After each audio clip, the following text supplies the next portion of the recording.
Hey, it's Josh Brown, and we are about to talk about one of my favorite topics, the 200-day moving average, and whether or not you can actually trade based on it, and how you might manage a portfolio if you believe in trends. I'm here with Michael Batnick, who's done some incredible chart work to illustrate these points we're going to make. Stick around. You will learn something.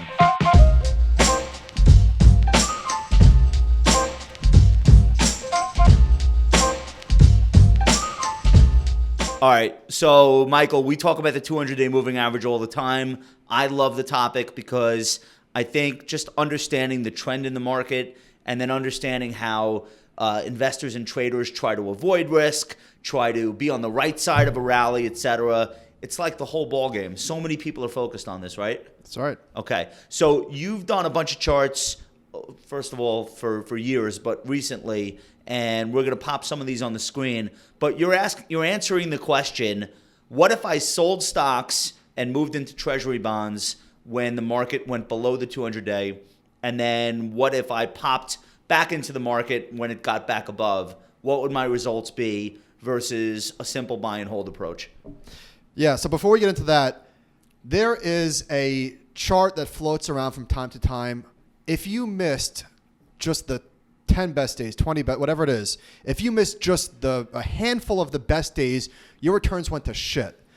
And then the next... Is that a technical term, Mike? The next phrase is, that's why time in the market is more important than time in the market. Okay. And I think we would generally agree with that phrase, right? Sure. However, if you are that amazingly bad of a trader that you can miss the 25 best days, then you should also have the ability to miss the 25 worst days. Why? Well, if you have perfect clairvoyance, I'm saying. Nobody can miss the 25 best days, obviously, but if you could.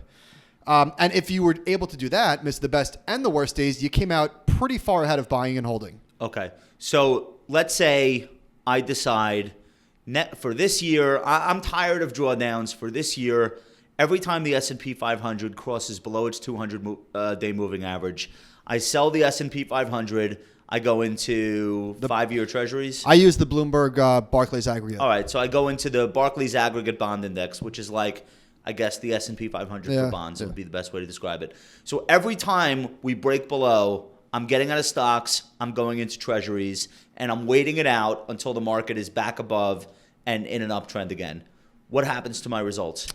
Significantly better. Significantly better. Assuming I'm able to actually execute. Okay, so assuming a lot of things. Assuming literally perfect execution. Right. Assuming zero tax ramifications. So I'm doing it in an IRA. Assuming that you actually stick to the system. Okay. Your returns were better and your drawdowns were significantly improved. So, all right. So now here's the question. Why doesn't everyone do it? Why doesn't everyone just do the exact same thing and have significantly better returns? What's the drawback to this?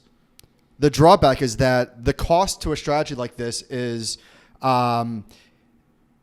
there are periods of time where it lags the market significantly. Okay. And like on the recent rebound, for instance, stocks still are below the 200-day moving average. So if you could do it for 20 years, it's great without ever failing to buy when you're supposed to buy, sell when you're supposed to sell. So we don't live in 20-year increments. So as a for instance, this strategy did fairly well coming into the GFC. You missed a lot of the drawdown, but you missed a 40% bounce. Sorry, not everyone knows what the GFC is.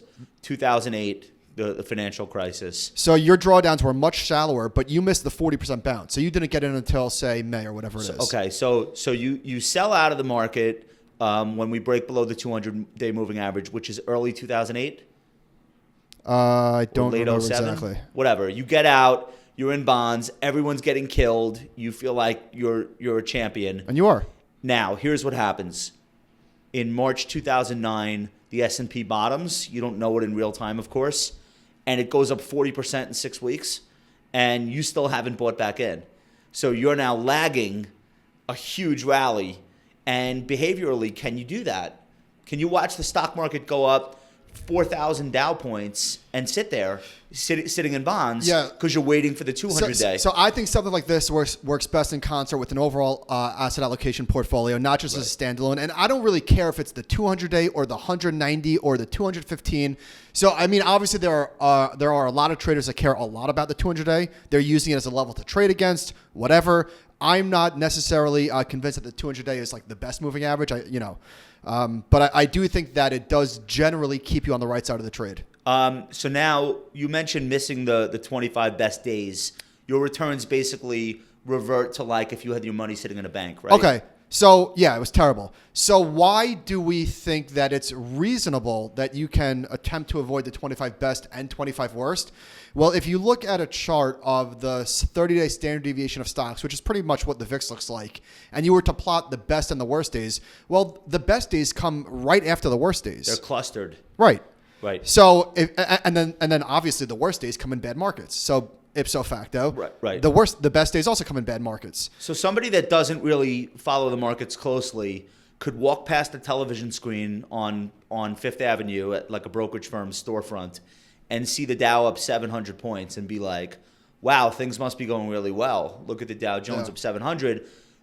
But the real context of that is it probably just went down 500 points 2 days straight in order for that to happen. Right. And then behaviorally, it's great to miss the worst days, but it's not fun missing the best days. Right. And so can you stick with this type of a strategy is probably the real most important thing. Now, like from a meta perspective is that if everyone were to start adopting this 200-day moving average sell buy discipline, it would obviously stop working because there'd be people front running it. Fine. When I say everyone, I'm like speaking theoretically. Yeah, of course. Fine. Yes, if literally everyone did this, then it would stop working. Right. Now, there are people that would also point out that there are some years where this strategy just absolutely chops you up. Totally. Because if it's just a blind buy and sell, on daily closes? Yeah, so you could, there are things that you could do to work around this. You can incorporate the 200-day with the 180-day with the 160-day to diversify across signals. You can put a band on this so you're not whipsawing yourself if it only closes. You can have rules for your rules, but just speaking broadly. So you only trade if it's a 2% close above or a 2% close below. This way you eliminate some of the whipsaw. Okay, but just somebody purely on that one signal, and if they're doing it on daily closes, let's say, because they just don't know any better, a year like 2011 or 2018, there are a lot of buys and sells that are a loss in both directions. Yep. And how long can you keep the faith? Like, you're probably saying to yourself in that moment, shit, this doesn't work anymore. Right? And that's exactly when you have to force yourself to stick to it in order for it to actually work, just like buy and hold. Like, there are times when buy and hold is not working. Last year, did buy and hold work for anyone?